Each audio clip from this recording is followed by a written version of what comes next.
Hello all, welcome to my channel cook with கொத்தமல்லி. சூப்பரான தவளாழை பண்ண போகிறோம். அதுக்கு அரிசி உளுந்தை மட்டும் தனியாக மிளகா வத்தல் போட்டு ஊற வச்சுக்கணும். பருப்பெல்லாம் தனியாக மிளகா வத்தல் கருவேப்பிலையும் சேர்த்து ஊற வச்சுக்கணும். அதுக்கப்புறமா நல்லா ஒரு 2 மணி நேரம் ஊறின இந்த ஐட்டங்கள் எல்லாம் வந்து தனித்தனியாக அரைக்க போகிறோம். அரிசியும் உளுந்தையும் கொஞ்சம் தண்ணி சேர்த்து குறைன்னு அரைச்சிக்கணும். பருப்பை தண்ணி சேர்க்காமல் கட்டியாக அரைச்சிக்கணும். அது கூட கொஞ்சமாக பெருங்காய பொடி சேர்த்து நம்ம தாளிக்கிற கரண்டி இருக்கும் இல்லையா, அந்த கரண்டியில் கடுகும் உளுத்தம் பருப்பும் மட்டும் தாளித்து இந்த மாவு கூட சேர்த்துன்ட்டு எல்லாத்தையும் நல்லா உப்பு போட்டு கலந்துடுங்க. நீங்கள் அரைக்கும் போதும் போட்டுக்கலாம், இல்லை கையால் நல்லா கலந்தும் விட்டுடலாம்.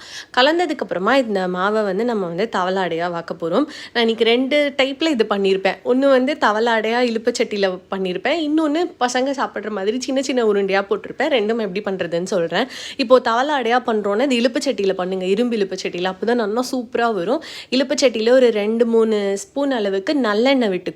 விட்டுன்ட்டு ஒரு கரண்டி அடைய அப்படியே எண்ணெயில் குத்தி ரொம்ப ஸ்ப்ரெட் பண்ணக்கூடாது. மீடியம் ஃப்ளேமில் வச்சு அப்படியே மூடி போட்டு விட்டுருங்க. இது குக்காக கொஞ்சம் டைம் எடுக்கும். பார்த்தீங்கன்னா சைட்லலாம் நல்லா அப்படியே ப்ரௌன் கலரில் வந்திருக்கும். அந்த டைமில் திருப்பி போடுங்க. திருப்பி போட்டு மறுபடியும் மூடி வைங்க. இந்த மாதிரி எல்லா சைடும் திருப்பி போட்டு விட்டு நல்லா கோல்டன் ப்ரௌன் கலரில் வரும். வெளியில் நல்லா கிறிஸ்பியாக இருக்கும், உள்ளே நல்லா சாஃப்டாக இருக்கும். இது தவளாடை.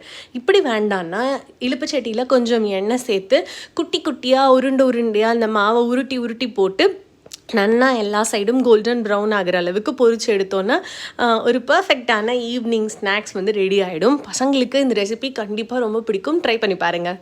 என்ஜாய்.